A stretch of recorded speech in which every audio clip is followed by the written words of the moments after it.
I am the son of a very violent, tyrannic father, an officer in the army, and a very cold and aloof mother who was not affectionate.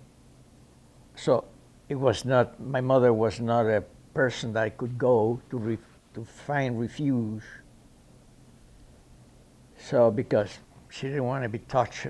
So, I mean, you get a kid that grows with that couple, that, and I didn't know at the time as a child that you necessarily don't have to love a couple of parents, a couple, mother and father, that don't show you affection and love. So I always felt guilty that I couldn't love them because I thought that the parents of all the other boys and girls were like my parents. It was a fucking hell, okay? Before Batista was another dictator worse than Batista. So,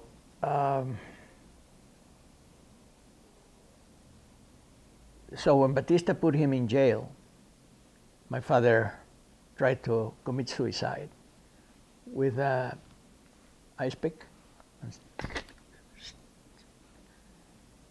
And so after he went to the hospital after that, they put him into a clinic for nervous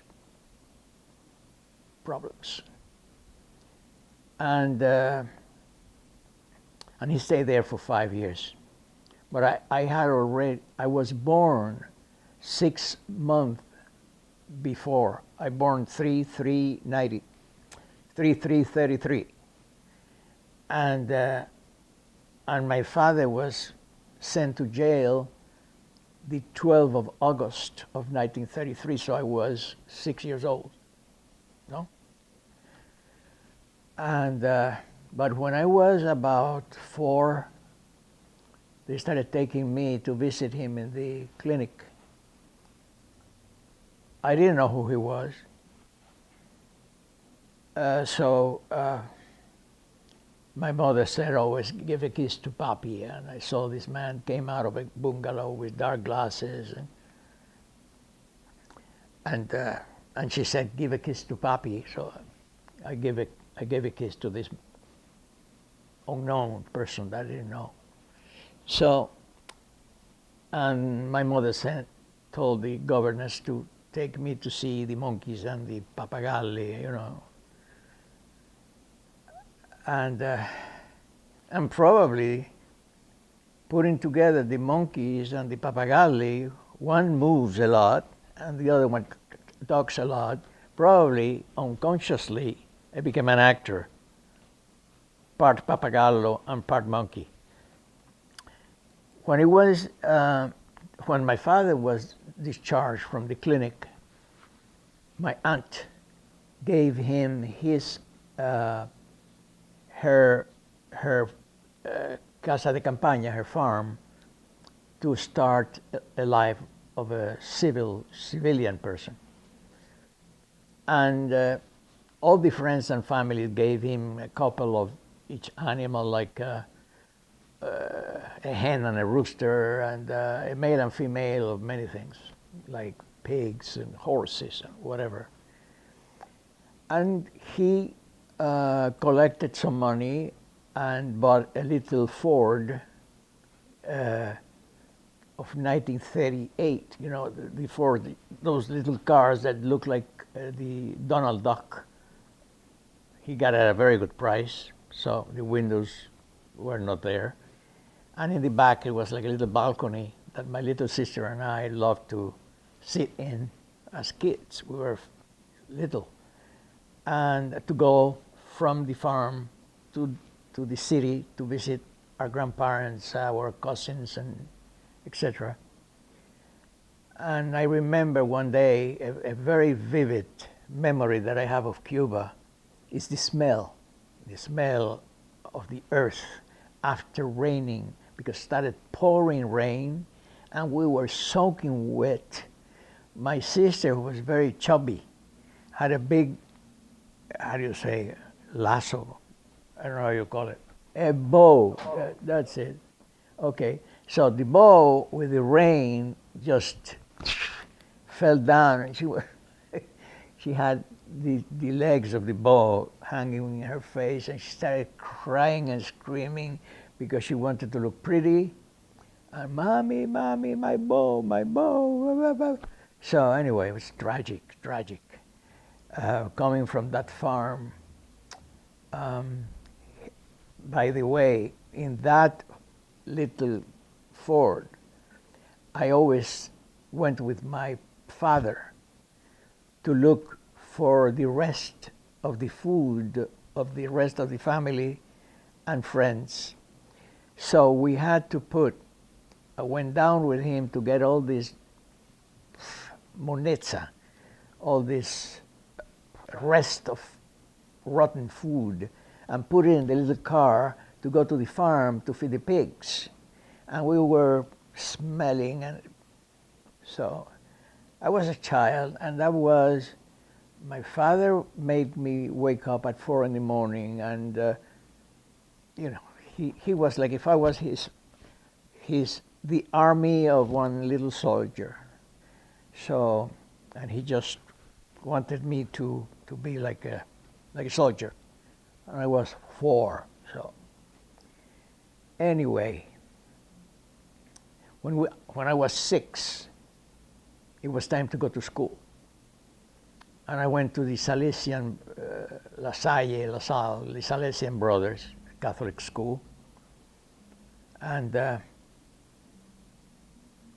it happened that Batista was in power. And after he had to, but Batista was in power, and I happened to be the companion of my bench, of my seat in the class, the companion of Batista's son, Papo Batista. And I was very happy. I was sitting beside the son of the president. I was a child, I was 6. So I couldn't wait to arrive home and said, you know who my companion in the bench is? Who? He said, Papo Batista, the son of the president. My father just beat the shit out of me, and telling me that I couldn't be a friend of the son of that bastard. So I grew up like that, and when I was 17, I started being a rebel without knowing that I was a rebel. So, and the only value, my grandfather was very rich. So for me, the goal in life was to make money and to have everything that money brings. I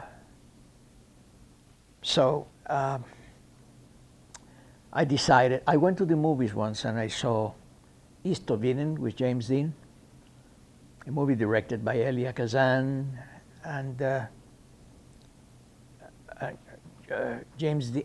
Raymond Massey was playing the father, the tyrant. Jimmy Dean was playing the misunderstood boy, and Dick Davalos, his brother, was the one that was loved by the father. And the father always say, I don't know why you are not like him, you know, so putting him down all the time. So anyway, and then I started walking home. It was at night.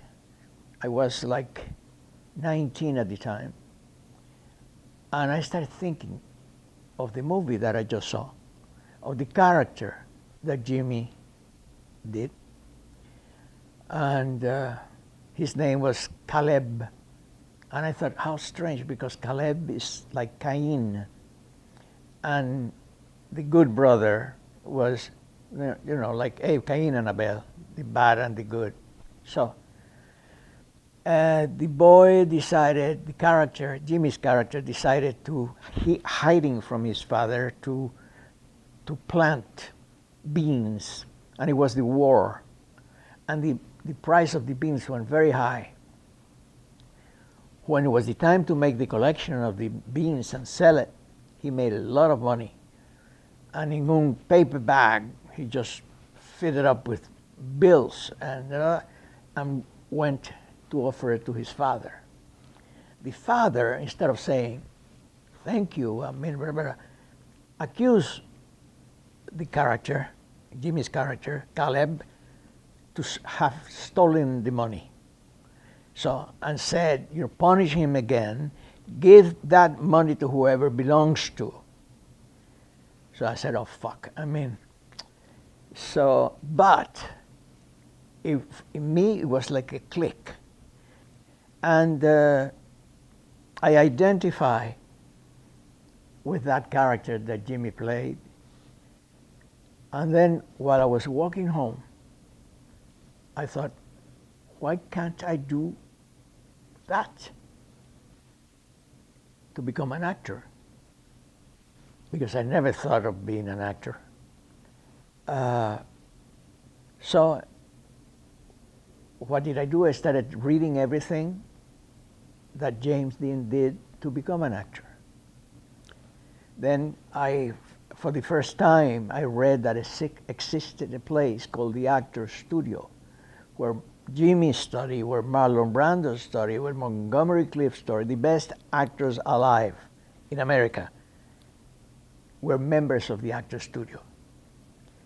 So I decided that is what I'm going to do. I'm going to renounce to everything.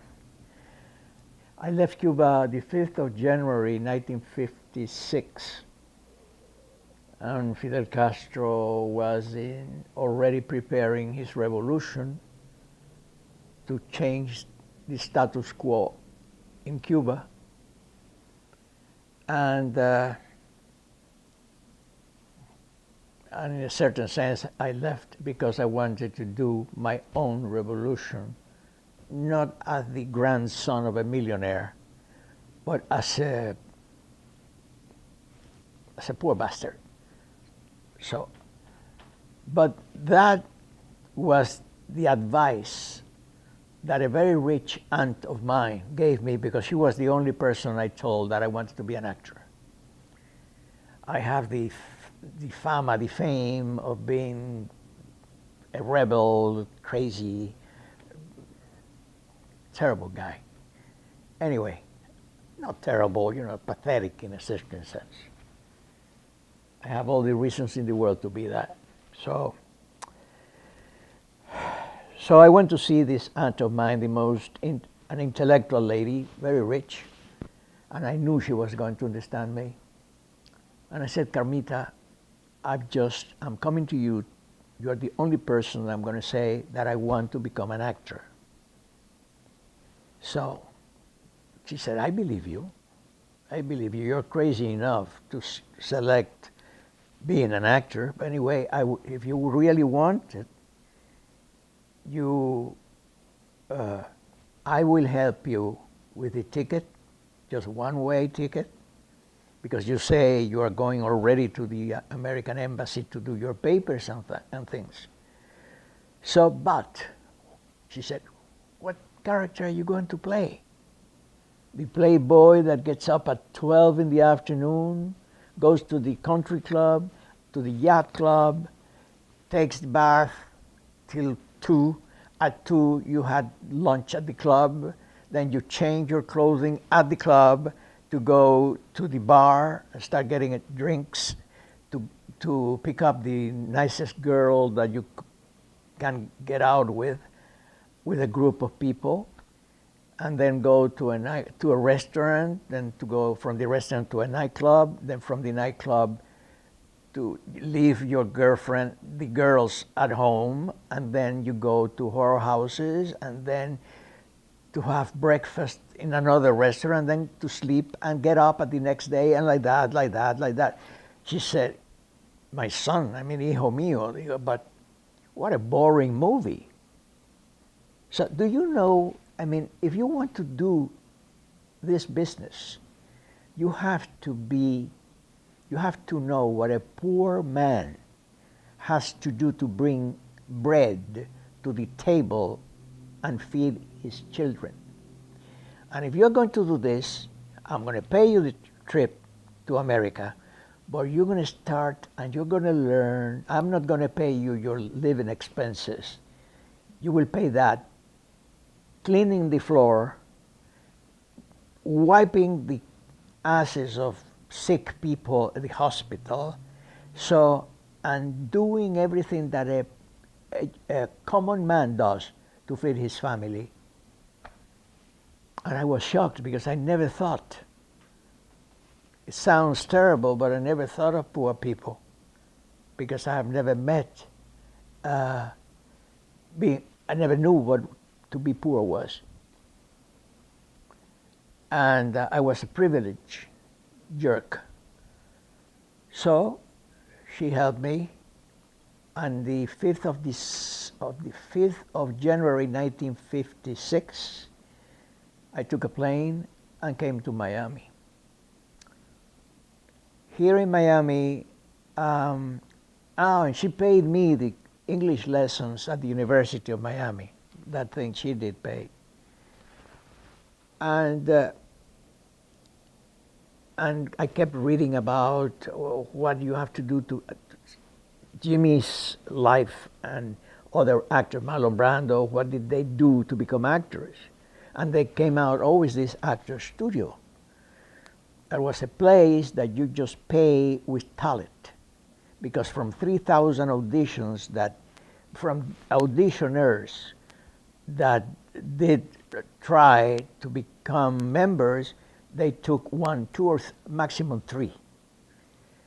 So I started doing my English classes, and it was a class that me, that spoke Spanish and wanted to learn English, had to speak English and tried the other person that wanted to learn Spanish, who had to speak Spanish to me. So using mime and the whole thing, at a certain moment I realized she told me that she was in the acting school at the university. And she said, by the way, we are looking for a Latino boy to play the lead in a play called Fisherman Without a Boat. So why don't you come and audition for the director?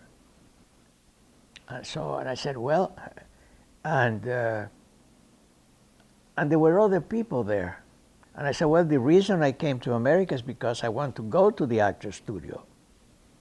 Everybody started kind of giggling at me. I said, this kind of Indian coming from Cuba wants to go to the actor studio. He doesn't even speak English. So anyway, they got me. And the play was going to be in Spanish, by the way. When I saw the poster, I said, Fisherman Without a Boat with Tomas Milian. I said, oh my God, then it's true.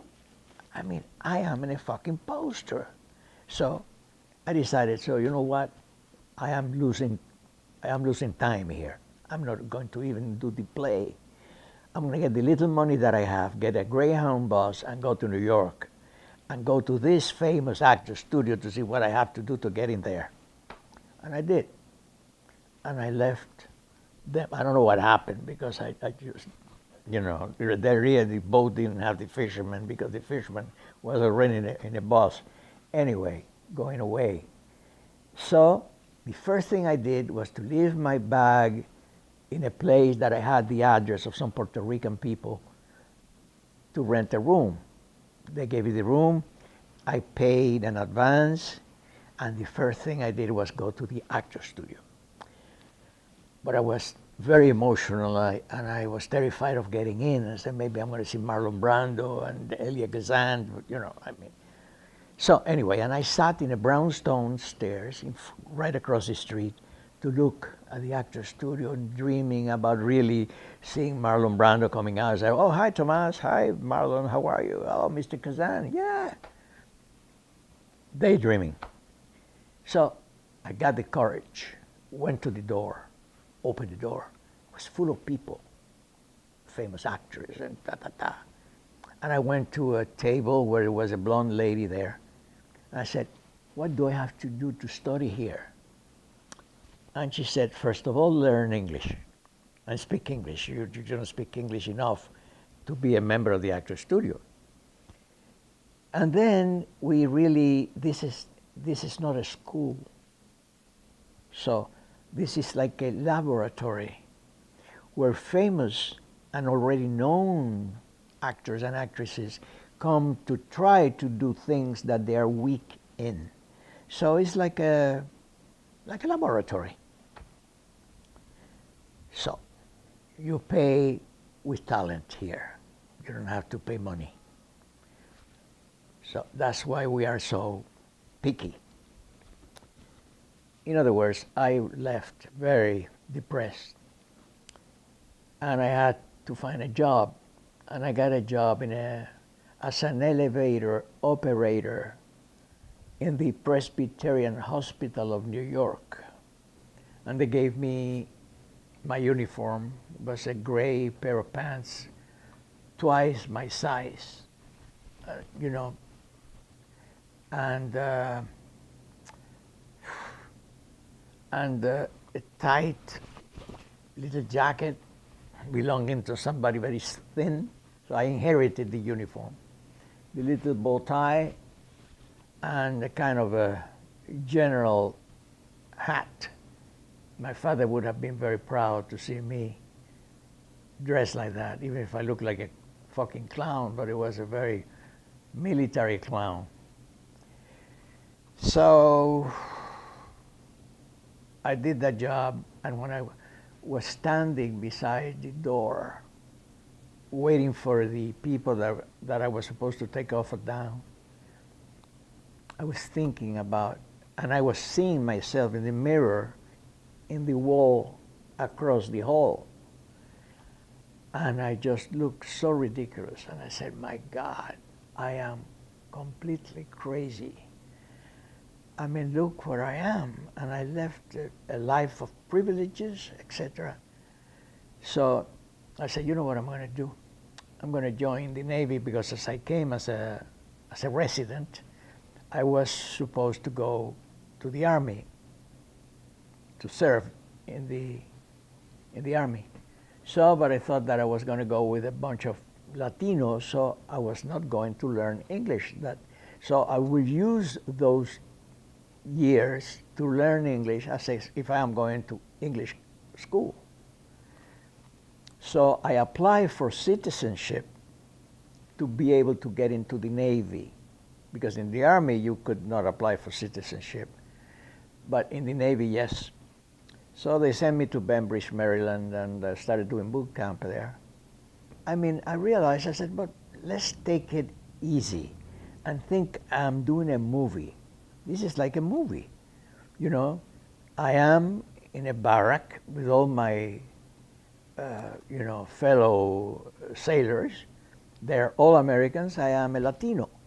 So I might be the Latino, like Abbott and Costello at the Navy, and I am like Carlos Ramirez with the maracas, Anyway, so I justify in that way to make it easier for me.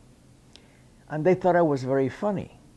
For example, at dinner, they asked me, amigo. They call me amigo. Amigo, do you walk comfortable with shoes? I said, yeah. I said, but in your country, do they know what shoes are? And where is Cuba? I said, what is an island in the Caribbean? I said, do they have ice cream there? Was, so disgusting.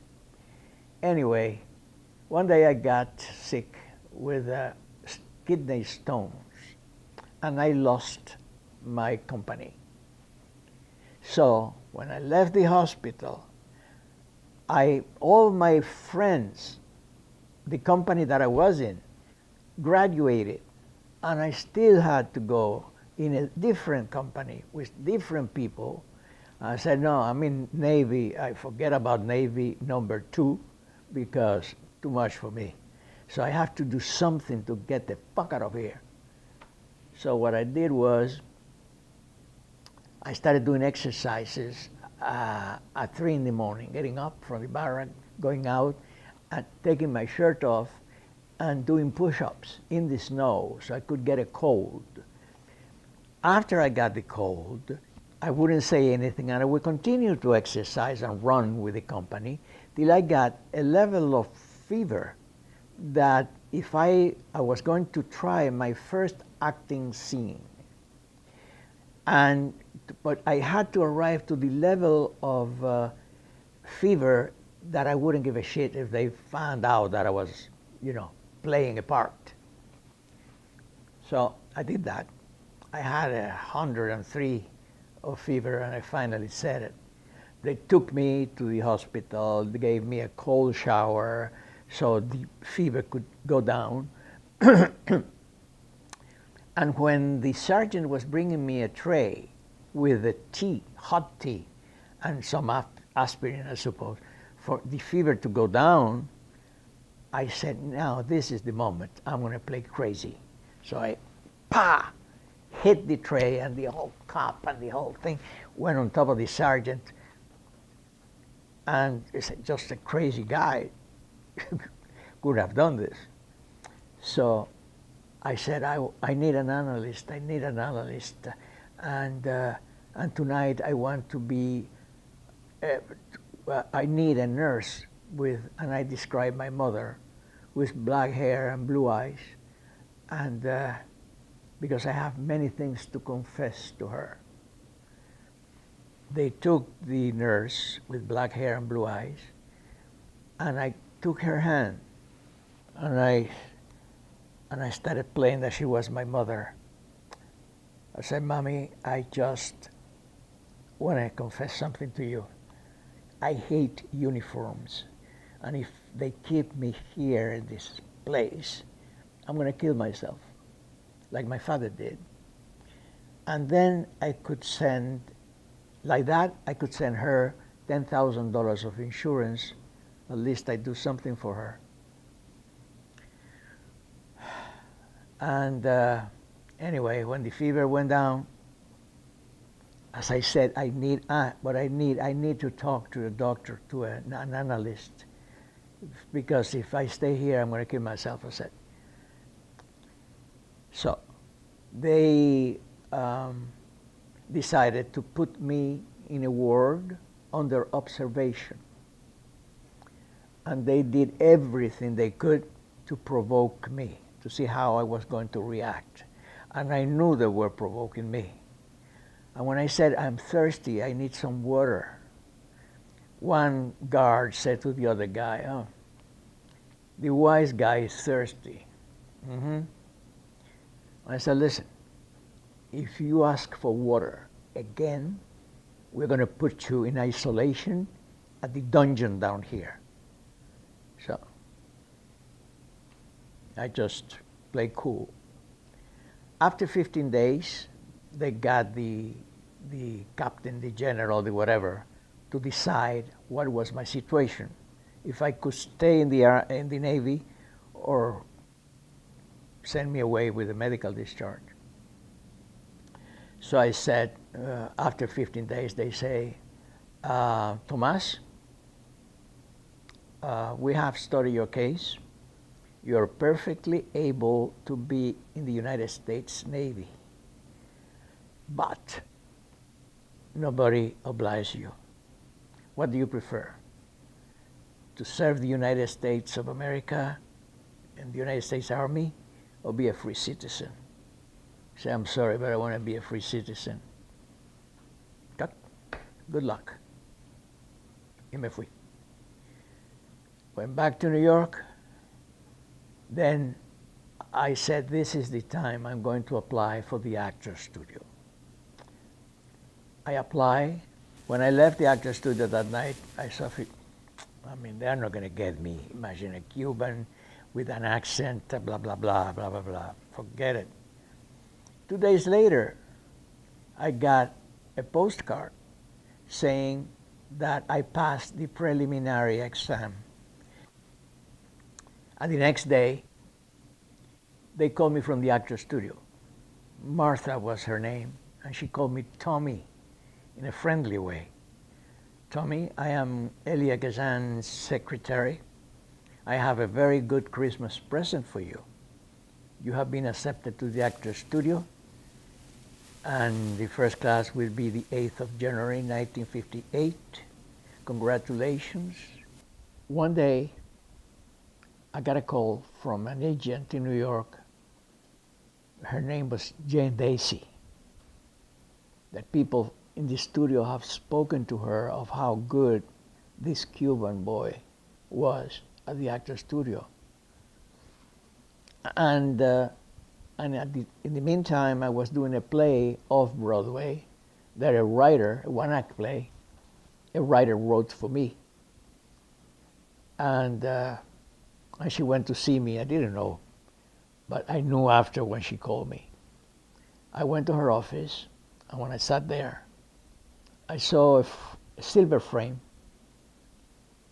and I looked at it, and it was Jimmy's picture. And he said to Mother, Jimmy. I said, how come?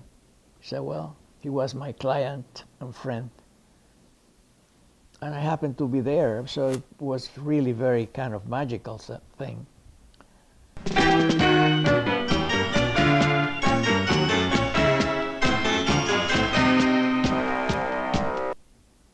One day, Jane calls me to tell me that Giancarlo Menotti, an opera composer, was auditioning for an opera, but for the part of the assistant of the medium. The name was the medium. So the medium beat him up, etc., and he was his kind of servant. And the thing was going to be shot in television by CBS, I think. And the whole America was going to see it. I didn't think that it was an opera, a modern opera, that people probably were not going to see it. Who's going to see a modern opera from the public, the general public? So that's for an elite, and the elite is always very limited. So, but anyway, I just wanted to do that part. I went to the Carnegie Hall where they were auditioning, and I was staying with a lady, very rich lady, who was, kind of feeding me and et cetera, et cetera. And I was looking, I was very thin and with shadows under my eyes. And I said to her, do you have something that is not makeup, but that I could put on my face, that I look a little suntan?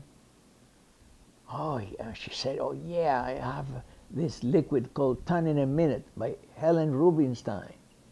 I said, what do I have to do? She gave me the bottle. I said, what do I have to do here? And she said, just pour it in your hands, do like this, and just pour it in your, oh, mamma mia, in your face. So I did it, not knowing that when I got into the Carnegie Hall, where they had neon lights, I was totally orange with white things and I looked like an Indian Sioux before assaulting the train. So anyway, it was pathetic. There were about 30 young guys there, and I remained with the Puerto Rican shorter guy. And Menotti said, Mr. Milian, do you look as well-built as you look on the stage? And I thought I was going to help myself, saying, yeah. He said, well, you saw me. Yes, I think so. Yeah, I don't know. And she said, what a pity. I said, what do you mean, what a pity? She said, yes, because you see, the medium have to beat up the boy.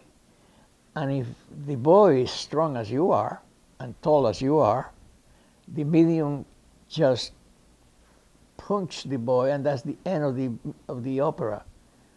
So, and I left very depressed. So when I went home, I called Jane and I said, where is Mr. Menotti? Where does he live? He said, he's staying at the Warwick Hotel.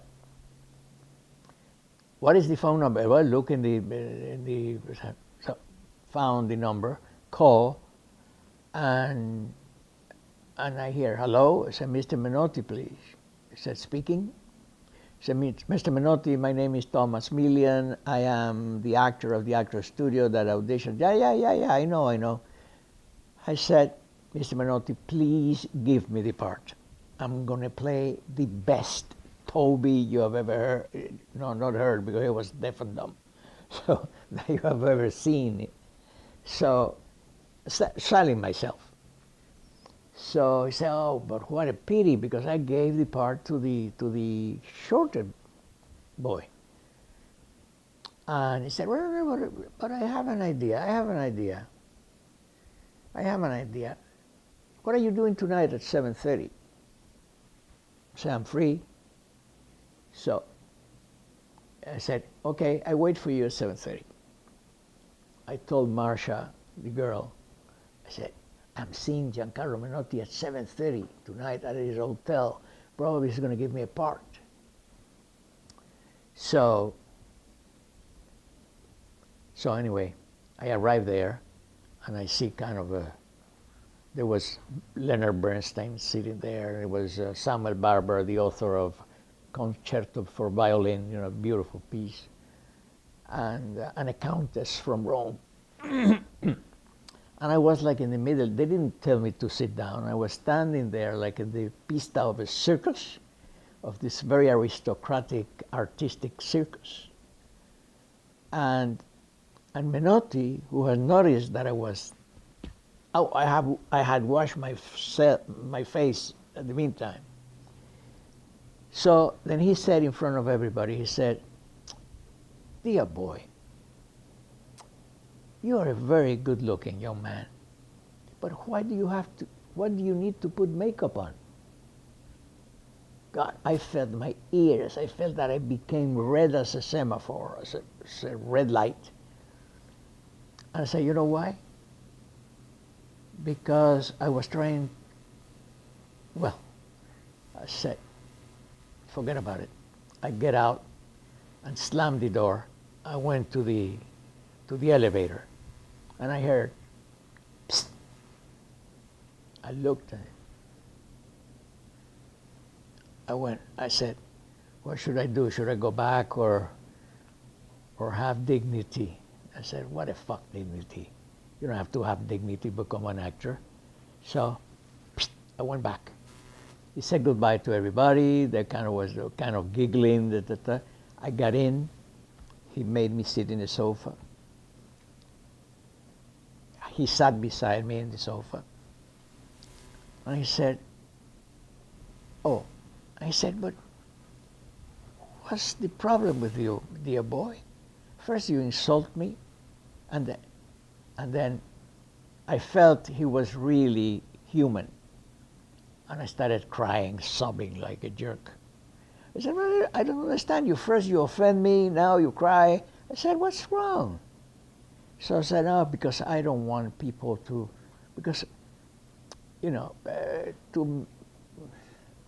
get confused about me, and I want to be appreciated by my talent, not for what I look like. So he said, well, listen, I have an idea. I have at the festival a pantomime by Jean Cocteau. I said, but I don't speak Italian. He said, well, you don't have to speak. It's a pantomime. Oh. And do you know are you a mime? I said, well, I have studied with Etienne Decroux, who was Marcel Marceau's teacher. But from there, being a professional mime, He said, well, it doesn't matter. You know how to dance. You have rhythm. I said, oh, yeah, I'm Cuban. So anyway, they put me in a plane, took me to Spoleto, and I practiced. And the day of the opening, I was, no, now I have to tell you about the thing. Anyway, I had an accident. I fell into the orchestra pit and opened my arm. It gave me 28 stitches. And the doctor said I couldn't do the opening. It was the next day. because the guy that was supposed to hold me from here when I was going to jump from the stage towards the public, like if I'm going to, you know, the guys in Acapulco that throw themselves in the water. So making believe I was going to jump. The guy over here, who was a professional mime from the Scala de Milan, hated my guts because I was not a professional mime and I was the star of the thing. So and he let me go. I said, I have to do this tomorrow night. So in a rush, I kind of fixed the end so I didn't have to do a jump through a window that I was supposed to do that was really dangerous for my arm. And the only chance I had was to ask Menotti to please, if he could call Cocteau and ask him for his permission if he allows me to do the way it's not dangerous for me. So he called Paris, Cocteau, and he said, oh yeah, tell him to do it. It's more Cocteau the way he did it than the way I did it. Then from there, everybody talked about this Cuban boy, very good looking, that did this, Cocteau and Spoleto, and the story of the arm, and et cetera, et cetera. And I went to Rome just to stay there for a little while, see a little bit about Rome, and then go to America, go back to America, and that because that was the reason I left Cuba, just to do my craft in America. Not so. But a director called me, who saw me in Spoleto, and said he had a movie, he was going to direct a movie called La Notte Brava, and he thought that I was perfect, one of the leads. And I said, but I don't speak Italian. And he said, well, we dub here.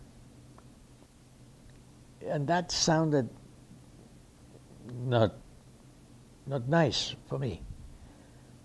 I said, you mean somebody else talks on top of me? He said, yes, but that's the way we do it here. No way. So I said, I don't think so, I'm sorry. He said, well, think about it. So I went to a friend of mine, Menotti's secretary, and I said, Earl, they're offering me a movie and they're giving me a lot of money, but they're going to dub me. Tomas, what do you care? You have lots of debts in New York. Do the movie, get the fucking money, go back to New York and pay your debts, including the ones you have with me. So I owe my career to debts. I did La Notte Brava, and everybody talked about me after La Notte Brava. And I was about to come back to New York, to America, and Bolognini again offered me the second movie, Il Bello Antonio, con Mastroianni, Claudia Cardinale, and I play Il Bello Antonio's cousin. And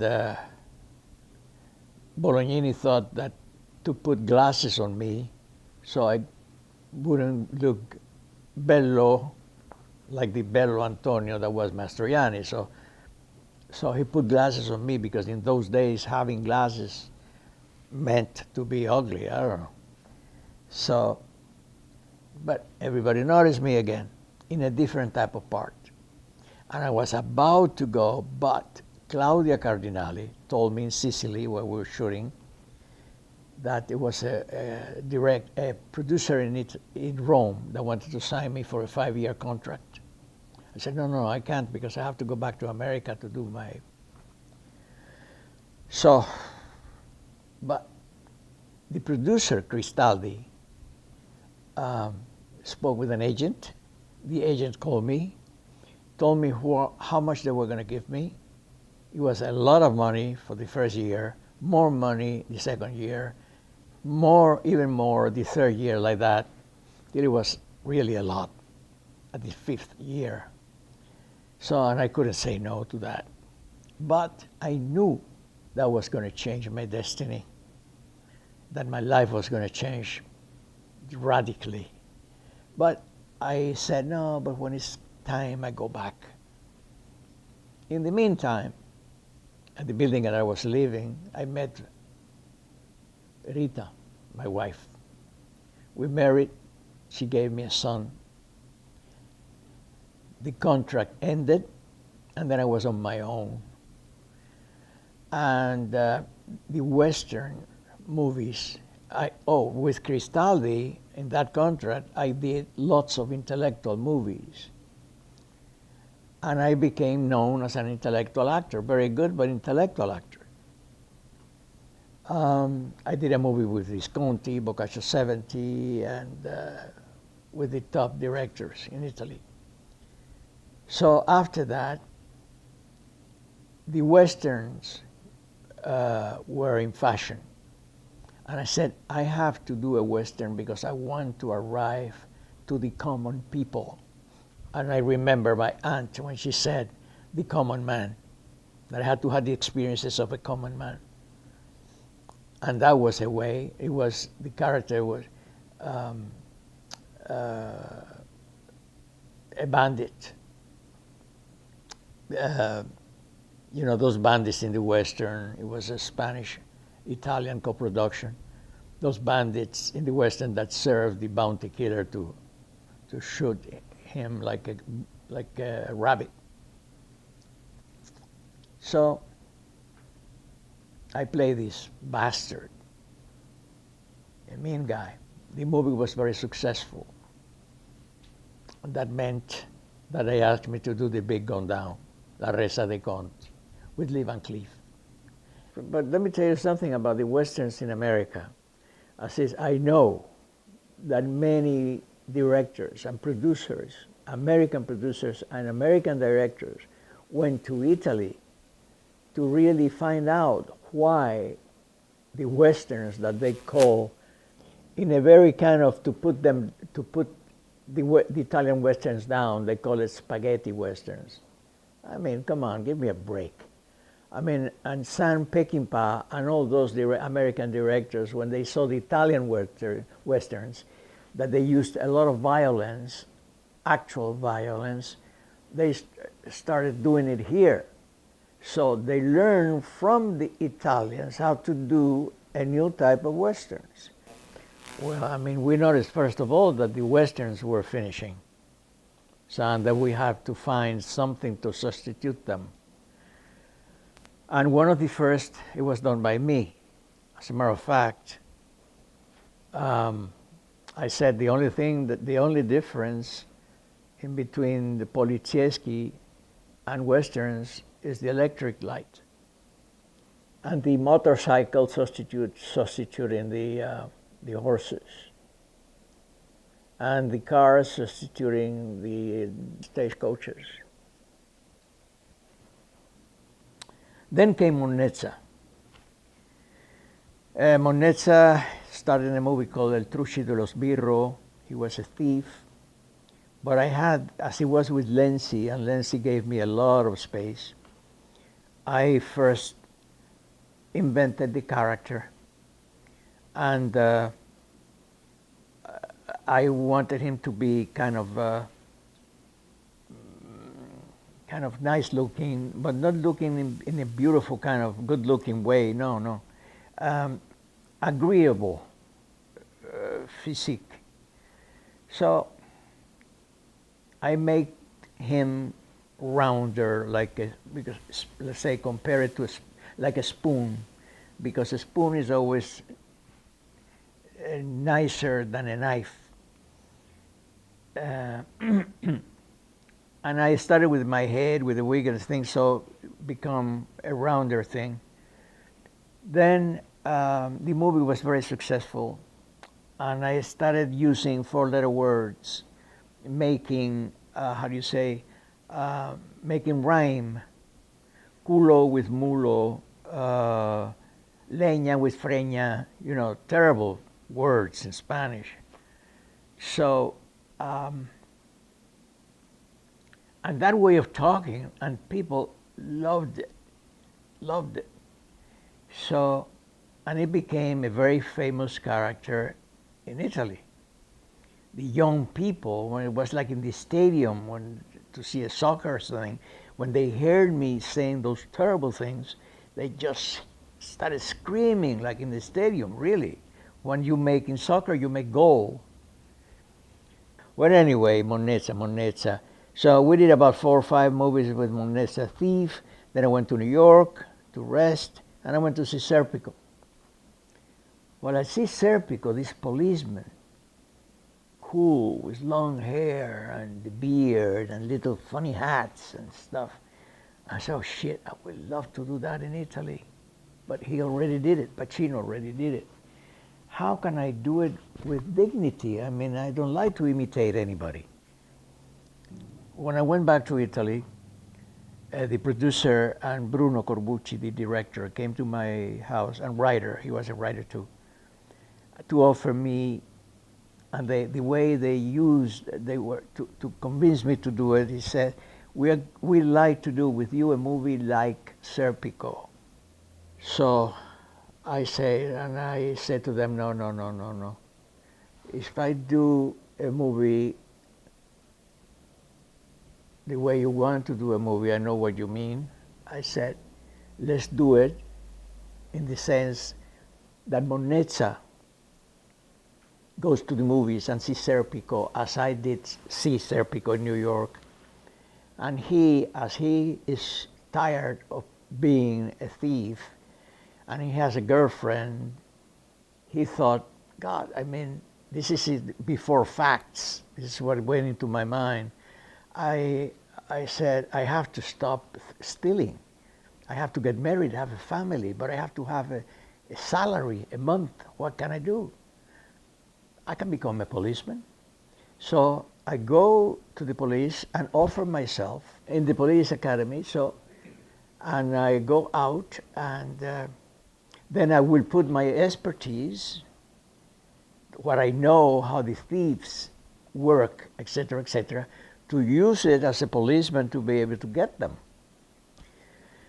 So I became a policeman, and a policeman as he came from a very humble family and he was a thief, his duty is to get this thief. But I always kind of treat them in a nice way, knowing why you steal, because you don't have enough money to bring to your family, blah, blah, blah. So then, and I wanted to continue to call him Monnezza, but Corbucci didn't want to. He said, no, because the script, I work with Amendola, Corbucci Amendola is a signature, so, and we want to name him Nico el Pirata. We don't want him to have anything to do with Monnezza. I let them say that. I said, it doesn't matter. At least me thinking about it is Monnezza who goes and becomes a policeman. For me, that's enough. And if the movie goes well and the public likes it, that's what is important. So I became a policeman. I kind of invented the costume and the whole bit. But Monnezza has the curly hair round like this.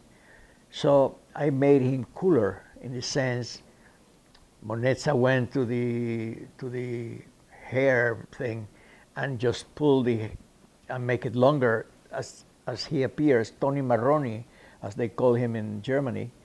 And we started like that.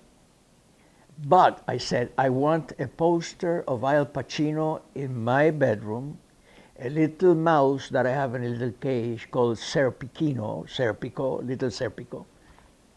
And openly, this guy has identified with the Serpico played by Al Pacino, the way he was dressed, blah, blah, blah. And that's how this thing started. And it was a tremendous, huge success. So then I said in the first movie he should get engaged with his girlfriend. Then the second movie he should get married. The third movie he should have a little child, blah, blah, blah. And like that we went on for 14 movies. All of them box office success.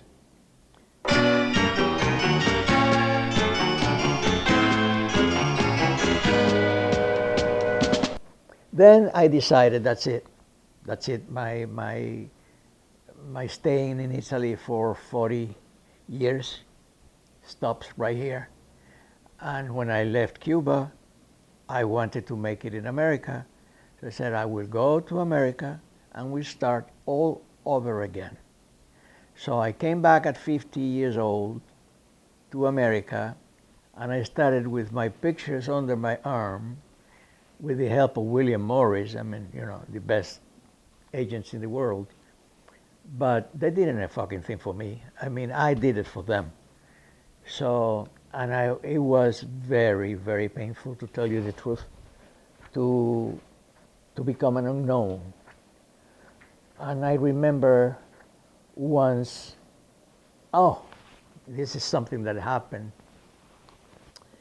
The first thing I did in America, in New York, was off Broadway, a play by two characters, an old man and his wife. She was an Afro-American lady, and she was a soul singer in real life. Very good actress too. And it was a scene where I was dying, and my wife she was sitting close to my bed, and she started crying a lullaby. Oh my God, it was like one of those Southern songs, very kind of with pain, and hearing that song with that voice, Monezza and all my success in Italy started passing through my mind, all the pain that I have gone through to make it till that moment. And then the tears started stay in my eyes like this, like two little lakes. And I heard the woman director sucked my tears. How disgusting, but at the same way, she was a poet. It was a very poetic gesture. It's like saying how much I appreciate that you feel it so deep. It was really, get those pimples. So, and then from them, let me tell you the way that thing started. When she met me, how she met me. She wanted to do an audition to see if I could sing. But she had an appointment downtown in New York. So she said, Tomas, if you don't mind, let's get a taxi together. Where are you going, this way? Blah, blah. I said, I go wherever you go. Then I get a taxi and go to my place. Okay, so in the car, sitting in the back, was driven by a Chinese guy. And I could see his slanted eyes in the rear view mirror. And she said, do you know how to sing? I said, I think, can you carry a tune? And I said, I think so. She said, sing something. What am I going to sing? And she said, I don't know, the Cuban anthem. So I started, al combate, correr, váyame, you know, singing, not louder. People have to hear you there, screaming like crazy. Then I look at the rear mirror, and the Chinese eyes were kind of, instead of slanted, they were kind of vertical. Looking at me like what's going on here in the back. So she said, you got the part. So that's it. Okay, stop. I went off. And that was my first thing, from started all over again. And then I started enjoying. I forgot that I was famous. I forgot about it. I don't have the time to become well known in America. In the business, yes, they know I'm a good actor. But the public, I mean, now, with John Leguizamo in the movie Fugly, I play a guerrilla guy that was with Fidel Castro and Sierra Maestra, with Fidel Castro and Che Guevara. And I have long hair, and I am John Leguizamo's grandfather. You cannot tell that guy is the colonel in traffic or is the father in Lost City. I don't have the time to be known in America. As a human being, I am like, I can define myself as, you know, those studies of anatomy where you have the muscles and you can see every muscle with no skin. So that's the way, in a sense, my sensibility is like if I am not protected by skin. And even the wind hurts me. Unfortunately, being a man that have gone through so much, but being a man that feels every single fucking pain that could be. So, but I have survived. I'm 80 years old now, so I have overcome all that, and I have transformed into sabiduría, in wisdom. It has transformed in wisdom. So, let's see till where I have to go.